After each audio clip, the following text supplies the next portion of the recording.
Who's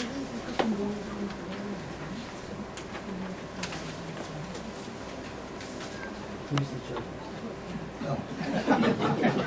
Akala ko sasabihin. Chairman ng chairman. Akala ko sasabihin niya pa yung pangalan ko. The board has appointed me as the chair of the elections committee for this special election. As you can see, our agenda is simple and sweet. Plain and short. Short and sweet. Short. And, well, the purpose, as the presiding chair has said, that the purpose of the meeting is to elect, just to elect the president and the vice president of the PPCO, as you know, because of the resignations of the previous president and vice president. As chair of the COMELEC, I would like to, before I introduce to you the members of COMELEC, I would like to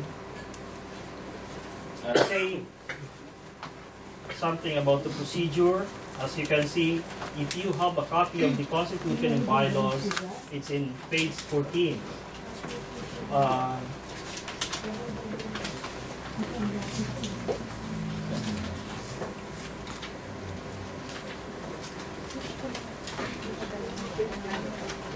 There will be nominations. Now, the election proper, the members of my members in the committee will preside the election proper.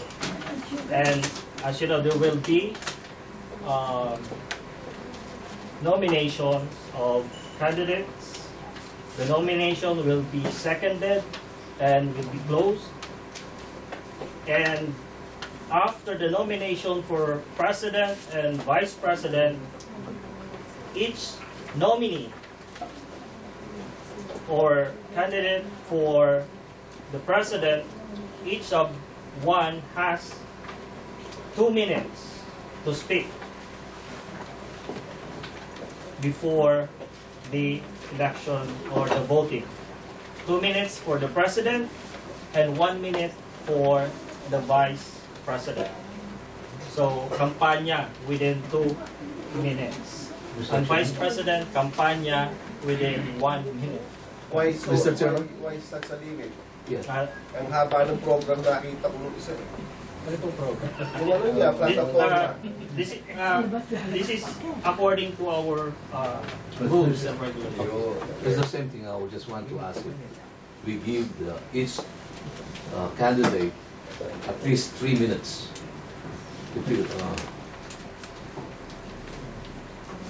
For candidate for president or Candidate for president and 2 minutes for candidate for vice president. Yeah. Anyway, wala 3 namang... minutes each? Yes, we have ample time. It is possible. I will entertain that motion. Make it proper as a motion, and I need a second for that motion. So, can we Mr. make it... Chairman, I'd like to make a motion that each candidate will be given at least 3 minutes to talk about their platform. I second it. That's a motion. There's a motion and there's a second. At least 3 minutes. Maximum 3 minutes. Maximum 3 minutes. Max. Excuse me, Mr. Ay, Maximum is 3 minutes. bakit niya natin gawin yung 3 minutes? Kasi para naman yung sino man ang ma-elect, at least may assurance tayo na hindi naman siya mag-resign agad. Magpakilala siya at sabihin nga kung ano ba nalaman niya para sigurado tayo na hindi mag-resign agad. Tama po.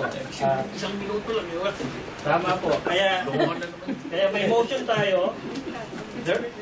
There is a motion on the floor and may nagsigonda, and I will call for the votation. Very good. So, who is in favor of the motion? Please raise your hand. 1, 2, 3, 4, 5. Overruled. Carried. So the speaking time for each candidate, president or vice president, has the limit of 3 minutes. Okay. I'd like to present myself to be a timer, Mr. Chairman. I have the community here. Thank you. Thank you. Though. Yes. Point of clarification. Does this motion is applicable to this special meeting only? Yes. And it's not going to be a precedent? Yes. No. Because the rules, as I said, 2 minutes according to our constitution bylaws. 2 minutes for the president and 1 minute for the vice president. But for this very special occasion, very special. So we have 3 minutes max for each candidate, okay? And that's carried. Thank you, Mr. Chairman. Thank you. Para movie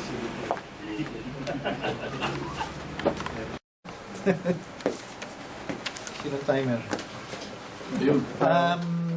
Last night I sent 2 page, I call it campaign piece, and an attachment of 6-point,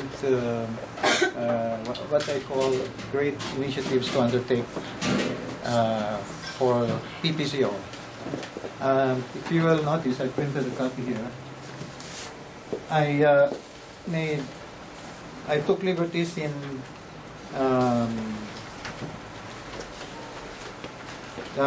using some words with the acronym PPCO, and it is Principled Press for Camaraderie and Openness. This is the theme of my campaign, and it revolves around the principles of true journalism that every one of us should be practicing, whether we are full-time journalists, part-time journalists, or peripheral journalists. Because the nature of the Filipino media in Toronto is that we don't have daily newspapers here. We don't of Filipinos. We don't have weekly, except the Daily Enquirer, so that we cannot find opportunities in our community for full-time journalists.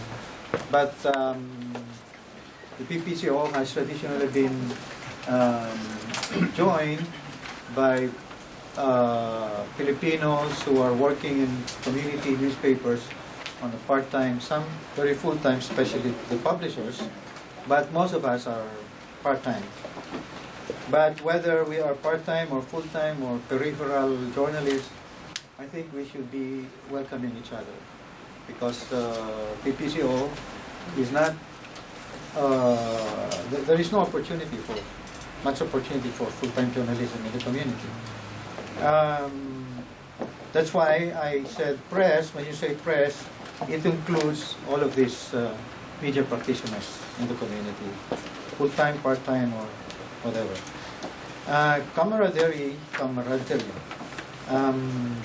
Same thing, whether we are members of PPC or not, whether we have been ex-members or ex-officers, I think we should be welcoming to each other. We have a community to serve.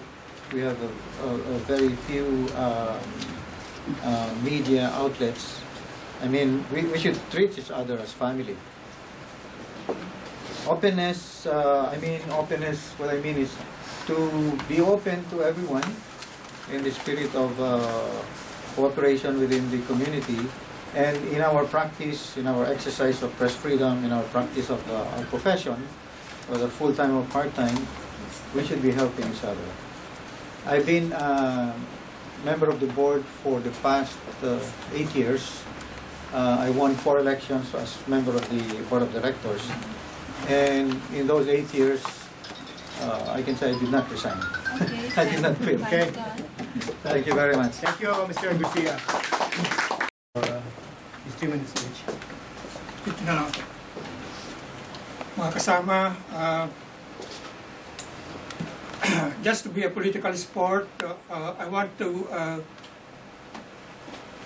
tell you now that kung manalo si Hermie, my good friend Hermie, that I'll be giving him my support.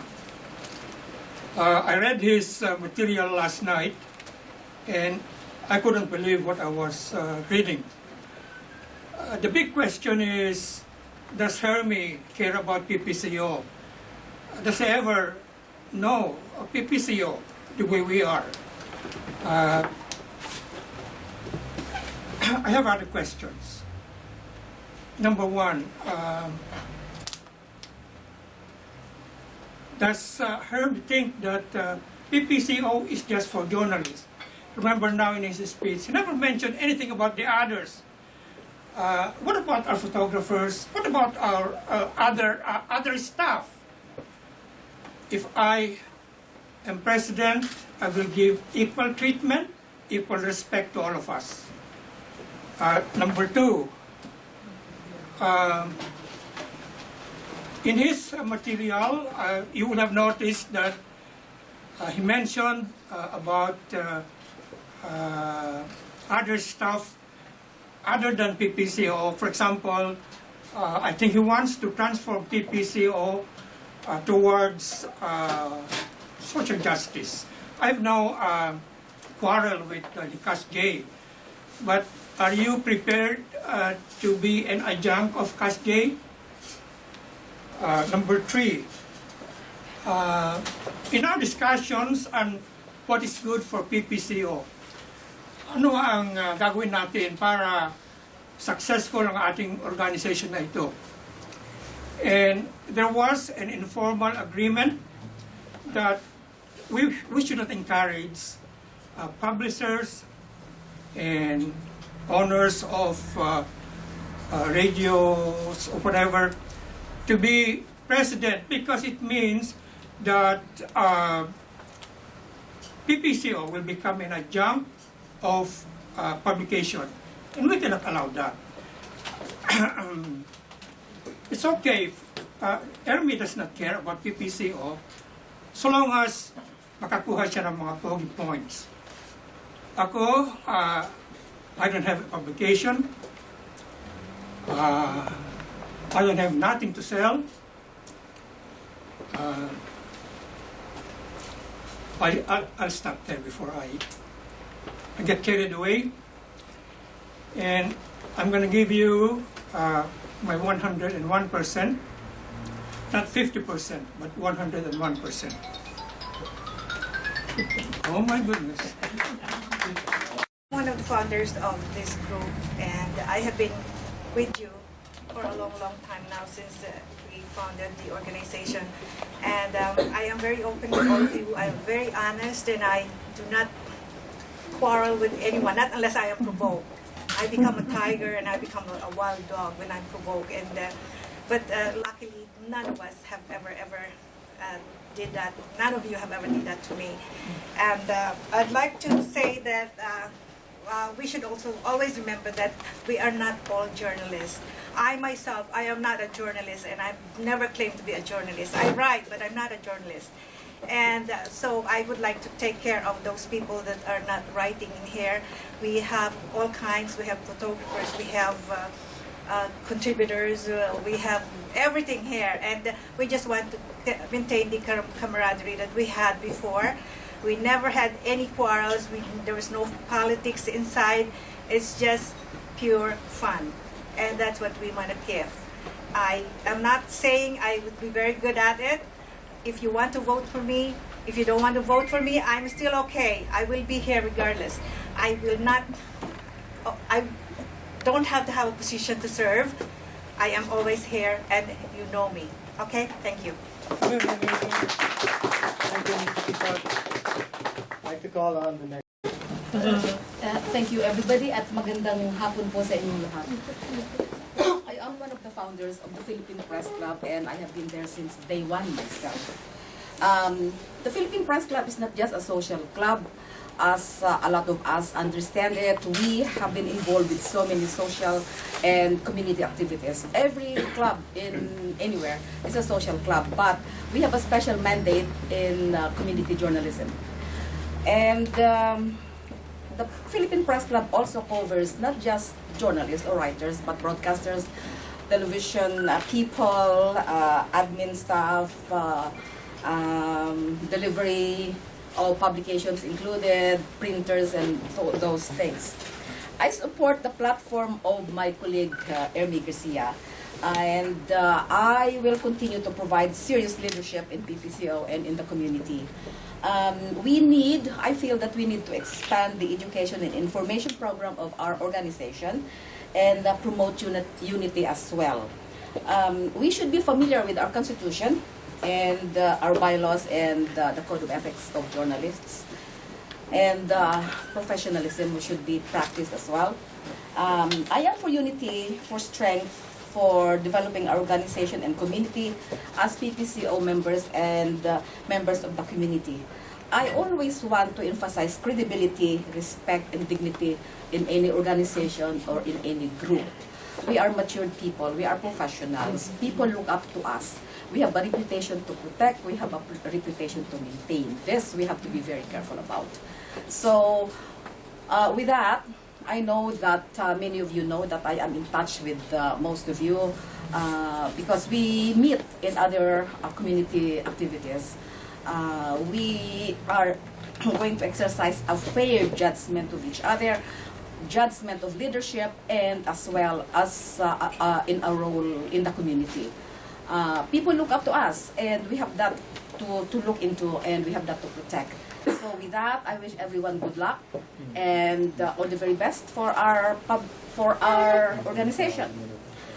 Thank you, and I don't resign. I work. Hermie Garcia. And Teskisipan. Teskisipan. Hermie Garcia, Rose Tiham.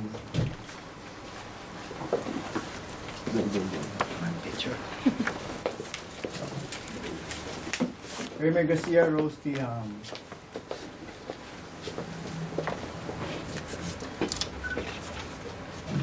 Mogi Mogado, Rose Tiham.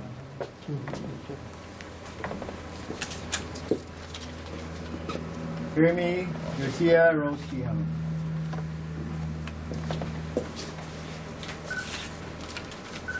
Hermie Garcia, Rose Tiham.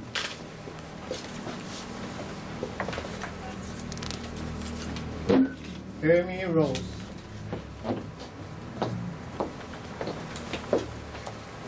Pwede, acceptable ba yung first name lang? Oo. Problema. Siyempre naman. Wala namang kwan. Mogi Mogado, Tess. Tess Kusipa.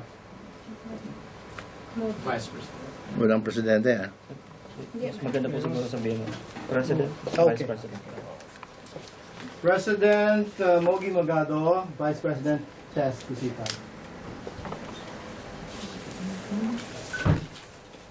President Hermie Garcia, Vice President Rose Tiham.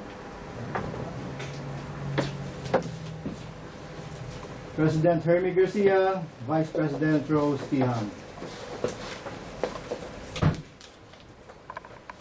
President Mogi Mogado, Vice President Tess Kusipa. President Hermie Garcia, Vice President Rose Tiham.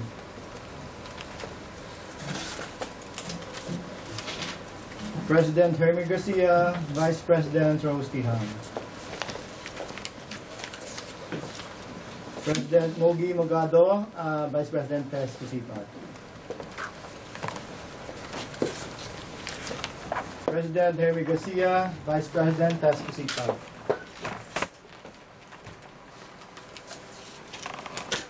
President Hermie Garcia, Vice President Tess Kusipa.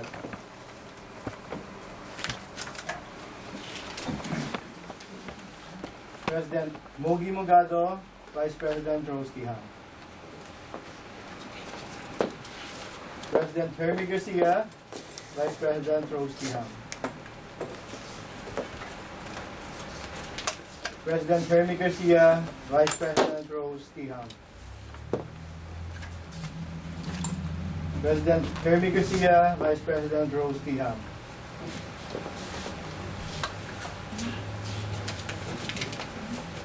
President Mogi Mogado, Vice President Tess Kusipa. President Mogi Mogado, Vice President Tess Cusipag. President Mogi Mogado, Vice President Rose Tiham.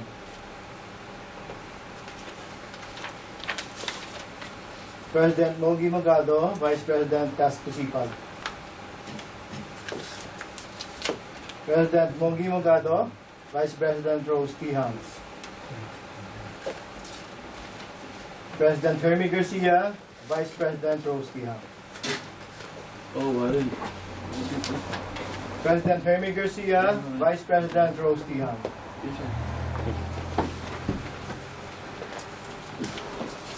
President Mogi Mogado, Vice President Tess Cusipag. President Mogi Mogado, Vice President Tess Cusipag.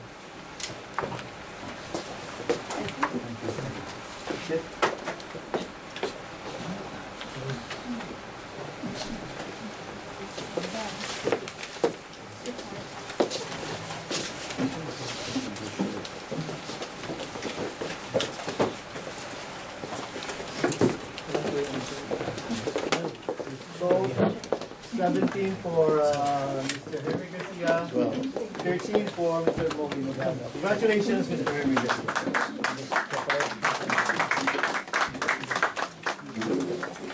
Vice President Rose, 18, and Tess Cusipag, 12.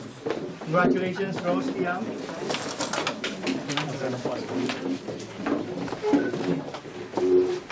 Acceptance speech. Resignation, eh?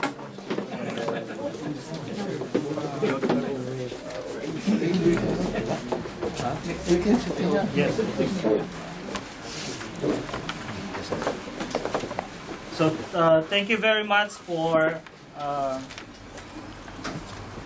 members of the COMELEC, Mr. Marianga, thank you po, and kay Miss Paulina Corpus, sa ngalan ng aking komite at ng PPCO. PPCO, nagpapasalamat kami ulit sa inyo sa napaka-importanteng ginampanan nyo ngayong hapon. Historic.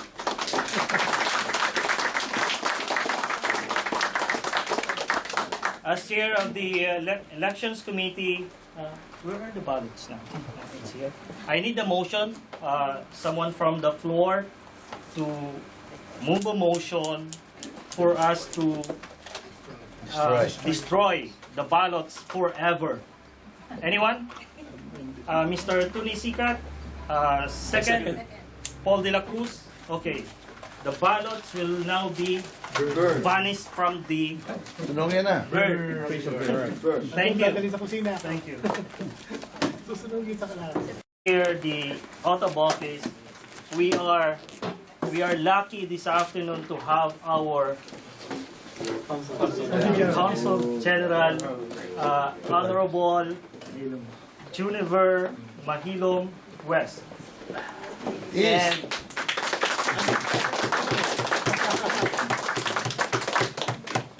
aking siguro po pwede pong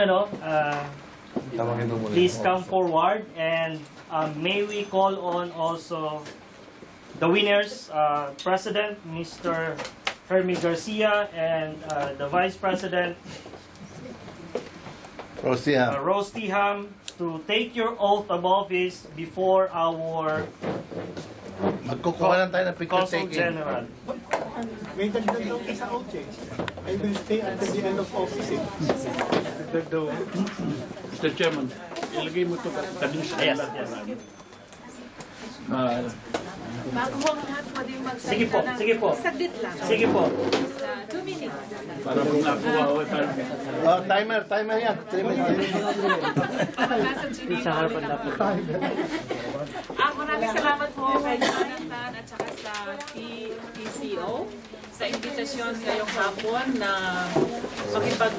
makipag-join ako sa activity na ito. Gawin ko na lang ang Taglish kasi Cebuana naman ako. And nung lucky one to be able to share this event this afternoon. Kasi for one thing, nakita ko yung professionalism ng PPCO, yung napakaayos ho ng palakad ng eleksyon, klaro lahat, transparent, may watchers pa. Marami ko kaming tips na nakukuha para sa ating election naman sa April to May. So maraming salamat po sa inyo, and it's a big honor for me to administer the oath of office. Medyo nababalitaan ko yung background nito, pero ang nangingibabaw ko ngayong hapon talaga ay yung ating democratic principles and values. So we put our trust in democratic processes like elections, and everything worked out well. And I congratulate all the winners and all the candidates for a job well done. Maraming salamat. Kiss! Ay, wala pa pala. So, ngayon po, we'll administer the oath of office. Doon kayo tatlo. Tabi kayo tatlo doon. Yeah, you guys will stand. Yeah. Para makapost. Hindi, huwag niyong tatakpan. Yeah. Okay. Ayan. Balik na tayo. Kasi doon. So, I will just read it portion by portion. And then just so, itaas mo natin na I, Rosalinda, having been elected to the position of Vice President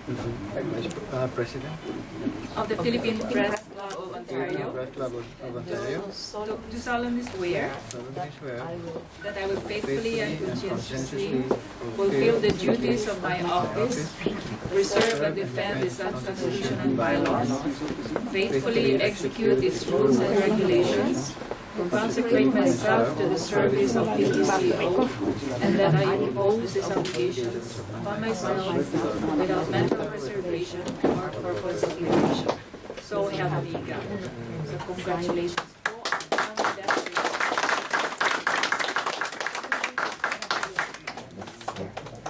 You need to sign.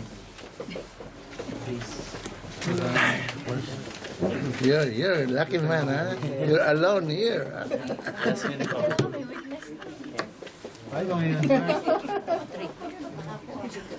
Parang sa pasalan. Uy, naku, Hermie, delikado. Delikado ka, Hermie. Ano, diretso tayo sa highway? Ayun, Hayo? O Jimati? Do you still need to speak something about? Of course. Excuse me, members, now may I call on the newly elected president?